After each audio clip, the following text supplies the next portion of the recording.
Ինչ ունենք 2018 թվականին ազգովի մենք։ Ունենք մի կարևոր ձեռքբերում, դա մեր ազատամարտի հաղթանակի արդյունքներ,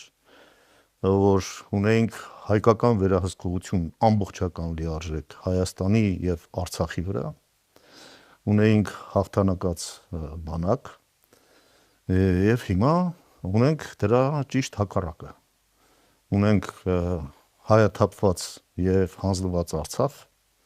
երբեմնի իր մարտունակությունը կորցրած բանակ, Հայաստանի տարածքային ամբողջականության խախտում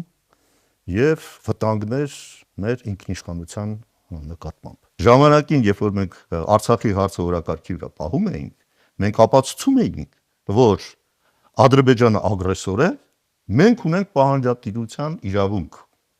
որովհետև մեր իրավունքները ամուր են, միջազգայինորեն հիմնավորված եւ այլն։ Հայաստանը հայկական կողմը պահանջատեր էր, Ադրբեջանը ագրեսոր։ Հիմա տեղերը փոխվել են եւ ստեղել այս իշխանությունները լեգիտիմացնում եւ հիմնավորում են այդ պահանջները։ Արցախի հայկականությունը եւ Հայաստանի ինքնիշխանությունն ու անկախությունը իրար հետ փոխկապակցված են։ Սրանք իրարից անջատելը բերում է երկուսի էլ կորուստին։ Եվ հիմա ունենք դրա արդյունքները։ Հրաժարվեցին Արցախի անկախության հռչակագրից, դրանից բխած ինքնորոշման իրավունք եւ այլ, եւ չուշացավ Արցախը կորցրեցինք,